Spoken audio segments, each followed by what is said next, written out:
I'm here with Dale Mullennix, the Executive Director of the Urban Ministry Center.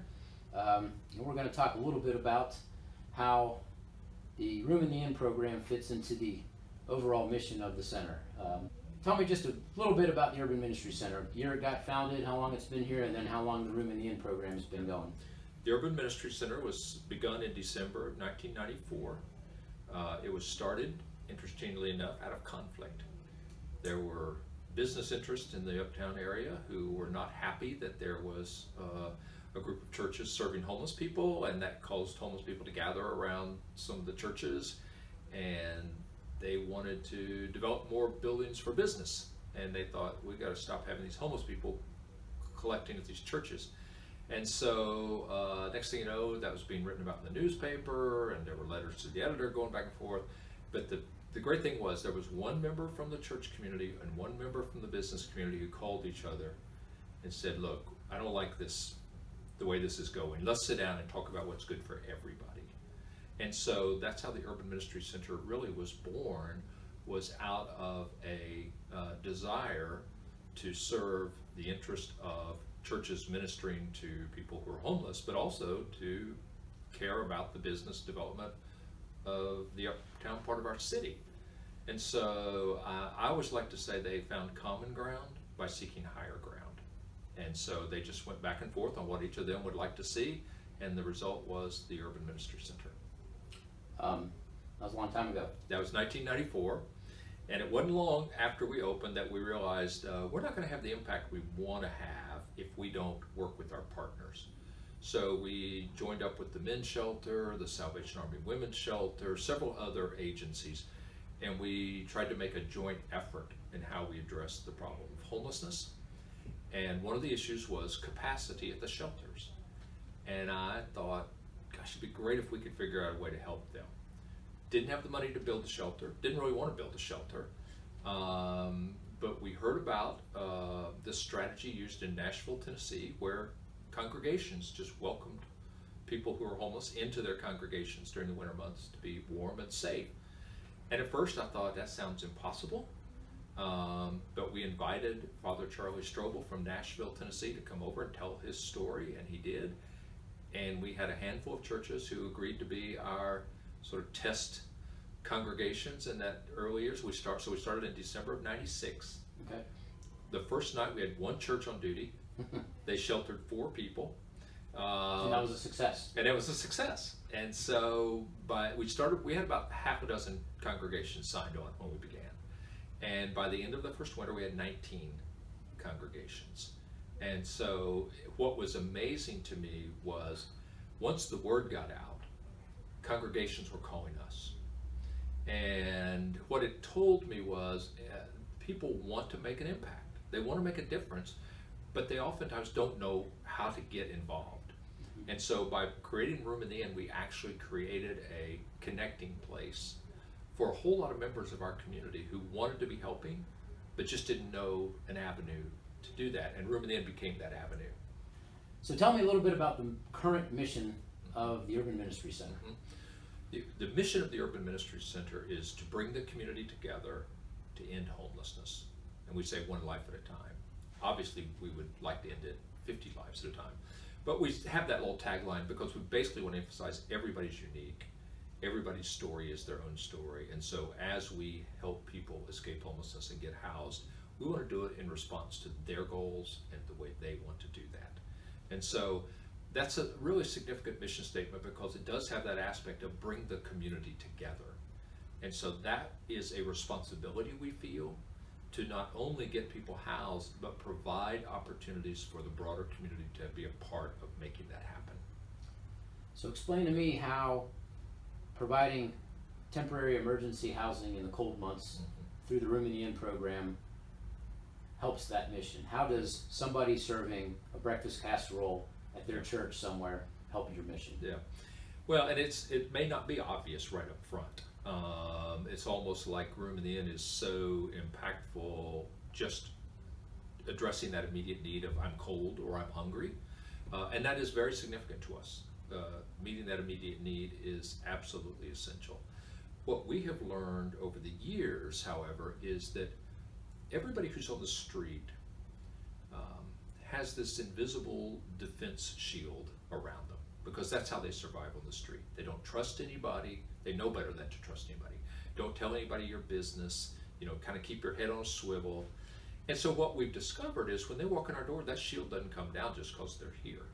We have to create an atmosphere of hospitality, of compassion and patience, so that they start to feel cared for beyond just receiving an immediate service like a meal or a place to get a shower or a place to receive their mail, for instance.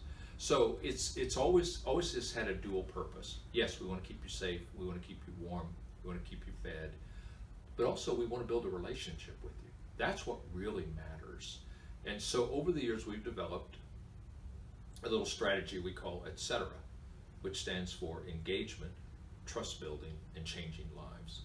Most of us who are middle class folks, we like to start at step 3. Oh, you got a problem? Let me fix that for you. Yeah. That's just how we're wired, is we want to solve problems. With the population of people who are homeless, it doesn't work that way. You have to engage them in an authentic way so that they can begin to trust you enough to tell you their real challenges. Nobody ever walks in and tells you their whole story right up front. And so if we engage people by providing essential services that they need, then they start to believe that, oh, these people really do care about me. These people are trustworthy. These people are not trying to do anything to me. And so once that engagement takes place, what we see is the defense goes down and the trust goes up. And when the trust goes up, then you start to hear more of their story, which includes all those complexities of maybe being a victim of abuse or neglect as a child. Maybe it's they're struggling with an addiction, maybe there's a mental illness, but there might be any number of things that they're just not comfortable sharing until they know we really care. And so Room in the Inn provides this very clear, demonstrable evidence. We care about you, and we are going the extra mile to care for you, but also to get to know you. And so Room in the Inn plays this essential role in what is really a process. Ending homelessness doesn't happen by meeting a person one day and then they're housed the next. It is a process of engagement, trust building, and changing lives. And so if we didn't have Room in the Inn, we would eliminate some of our most significant opportunities, not only to serve, but to build those trusting relationships. So the volunteer at a church serving breakfast casserole to somebody they just met is helping to tear down those barriers. What they're sending they're sending a message of, oh, here's some food, which I'm really glad you're going to eat. But the other message is there's somebody who cares about you, and there's somebody who is willing to listen to you, and you don't need to be afraid here.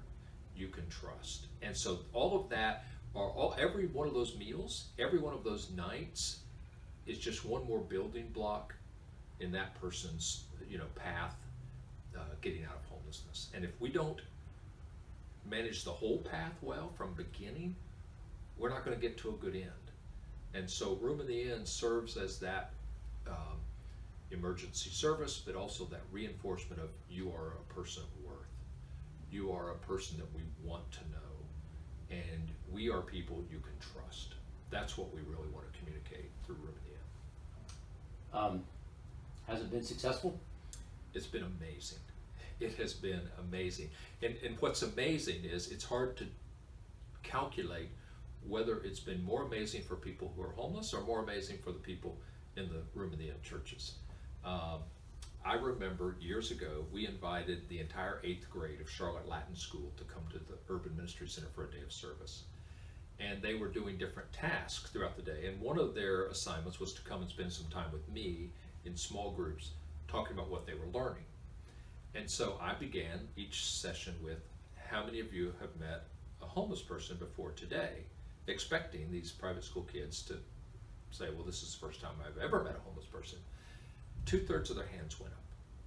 And I thought, what? Tell me, what are you talking about? How do you people know homeless people? And they all said, Room in the Inn. I've gone to my church to help, set up, or I've helped serve the meal, or I've helped clean up.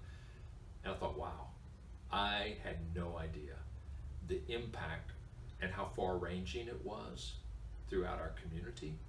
And so it's been an incredible success. It's been the best educational program we ever could have done, and we didn't think of it as an educational program. But so many of the people who volunteer are asking questions. Tell me more about these people I'm serving. Help me understand what their needs are. Help me understand what the next thing I can do might be. So it's been incredibly impactful. And the other thing I love about it is for our neighbors who are homeless, what I've heard them say over and over again is, I never knew so many people cared. You know, they feel so isolated, they feel forgotten, and suddenly, night after night, to have people open their doors of their churches to them, it changes their hearts to know that people love them and care about them. Is there any advice that you would have for somebody who is just entering into this, I want to help, I'm volunteering phase of their life for the first time? Yeah.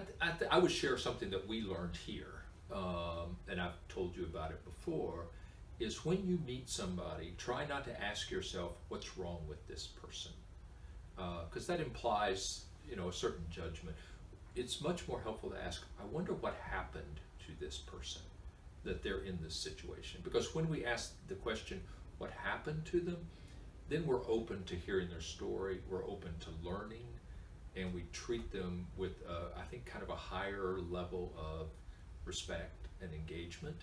So I think that's just a good way to start your work as a volunteer, is always ask, what happened to these people? Nobody ever woke up and said, I can't wait till I'm homeless and cold in the winter. So something happened, and to start to hear that and understand that, I think makes all the difference in the world in how we serve.